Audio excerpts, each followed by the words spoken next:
요즘 이제 그 아주 옛날처럼 단일 문화권이 아니고 이제 좀 다문화권에서 사람들이 자라는데요. 저도 이제 철학적으로나 종교적으로나 무척 이렇게 먼저 이렇게 성립된 부분들이 있거든요. 그리고 이제 새로운 이제 불교라는 걸 이제 새로 배우고 있는데, 물론 심정적으로는 불교 철학이 너무 수승하다는 걸 어느 정도 느끼고 있고요.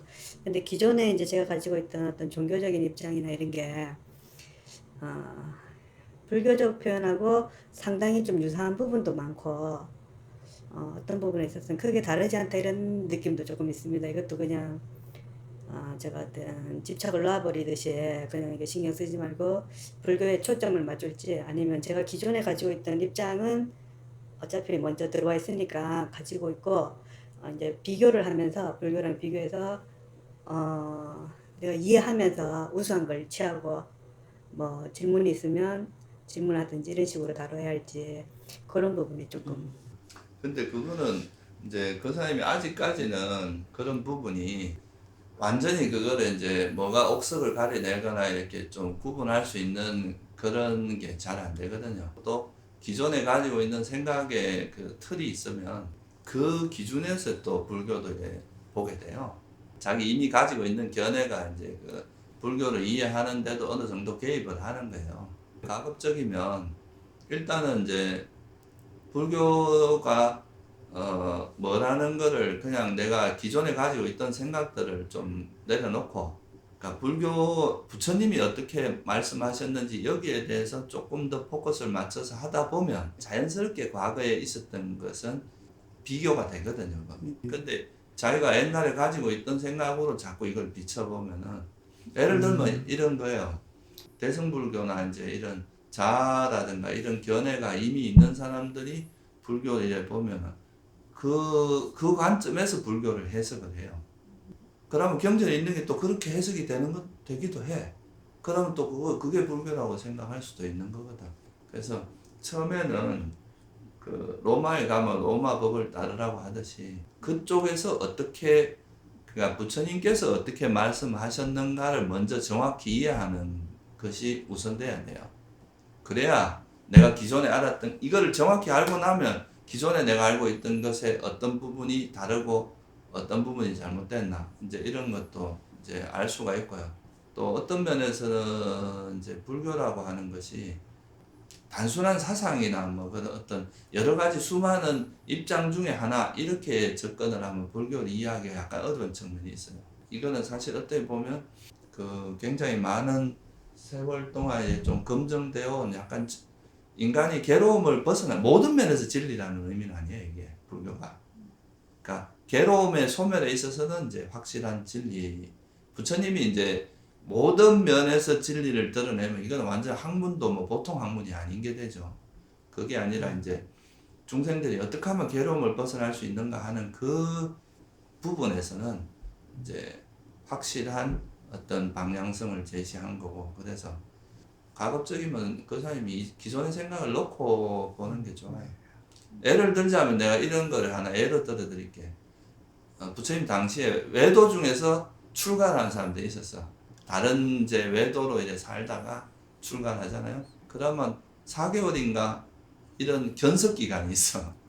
그 기간 동안에 이렇게 바라보다가 그 후에 정식 출가를 시켜주는 그런 제도가 있었어요. 경전 니까를 보다 보면 그런 게 나와요.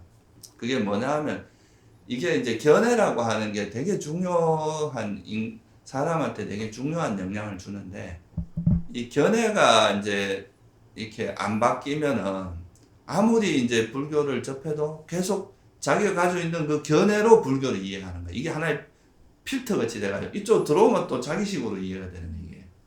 그러니까 액면 그대로 이해가 잘 안 되는 거예요. 그래서 이제 한 4개월 동안 지켜보면서 견해를 놓고 외도의 그런 견해로부터 이제 벗어나서 좀 불교를 받아들일 자세가 됐는지 안 됐는지 확인하는 그런 시간들이 있었거든요. 그러니까 그 사람이 꼭 뭐 그런 걸 내가 그렇다는 이야기가 아니라, 그러니까 부처님 당시에도 그런 게 있었다는 거예요, 출가자들한테. 그만큼 이 견해라고 하는 거는 우리가 부지불식간에 작용을 하거든. 그러니까 이 생각의 방식이니까. 그래서 그 과거에 가지고 있던 건 일단 좀 어차피 내가 생각을 안 한다고 해서 없어지는 건 아니거든. 그러니까 이제 일단은 밀어놓고 불교적인 관점에서 모든 것을 이해하고 바라본 다음에 세월이 좀 지난 다음에 이렇게 돌아보면 아 이게 이런 의미였구나 하고 다 이해가 돼요. 그 부처님께서 이 견해라고 하는 거를 되게 이제 중요하게 생각을 했는데요. 그 아예 이제 가야금을 이렇게 연주할 줄 모르는 사람은 좀 시간이 걸려도 이렇게 가르치면서 하다 보면 배워지거든요. 근데 자기 나름대로 이제 연주하는 방법이 이미 있는 거야. 이런 사람은 가르치려면 이게 그게 이제 방해가 돼서 오히려 이제 제대로 가르쳐 줘도 아, 이 방법은 나한테 안 맞아. 그러면서 오히려 그걸 팽개치고 막 이렇게 될 그 소지도 있는 거죠. 그래서 부처님께서 이 사견이 가장 비난받을 것이다. 그렇게 이야기한 이유가 그러니까 옛날에 또 선사들 이야기에 보면은 그 이렇게 여기 물이 가득 차 있으면 어떻게 물이 여기 다 들어가겠느냐. 그러니까 이 물을 비워야 새로운 물이 들어가지 않느냐. 뭐 이런 말이 다 그런 거하고 관계 있어요. 자기가 이미 가지고 있던 어떤 생각의 틀을 일시적으로 일단은 뒤로 내려놓고 부처님께서 어떻게 말씀하셨는가 하는 거를 좀 그 관점에서 배워야 성공을 할 수가 있는 거죠. 그런 게 수행을 통해서 다른 방법으로 다른 스승을 만나서 수행을 하다가 아 내가 이런 걸 잘못 알고 있었구나라고 바뀔 수도 있나요? 그렇죠. 근데 이제 중요한 거는 그렇게 예를 들어서 이제 다른 스승이 이렇게 지적을 해줘요. 눈 밝은 사람이. 근데 본인이 준비가 안 돼 있고 그걸 받아들일 태도가 안 돼 있으면 그것 때문에 오히려 튕겨 나가요. 아, 저 사람은 좀 이상하다. 그렇게 돼서 오히려 자기 견해하고 다르니까 아, 내가 잘못 생각했다. 또는 저 스승을 잘못 봤다. 이렇게 생각하면서 오히려 그걸로 인해서 이제 멀어질 수도 있는 가능성이 있죠. 그래서 자세히 보면은 우리가 깨달음의 과정을 이래 보면은 깨달음에 있어서의 첫 번째 단계가 수다원이 뭐냐 하면 견해의 전환이거든요. 부처님이 말씀하신 이 법, 부처님 말씀하신 법, 그리고 그 법에 따라 깨달은 스승들, 그리고 또 거기에 따라서 그 삶으로 살아가는 개, 이런 거를 확신하는 사람. 제일 중요한 게 법에 대한 확신이거든요.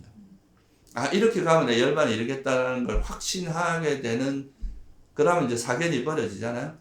그러니까 이제 바른 견해에 대한 확신이 생기니까. 그런 존재가 수다원이거든. 그러니까 깨달음의 첫 번째 관문이 견해가 바뀌는 거예요.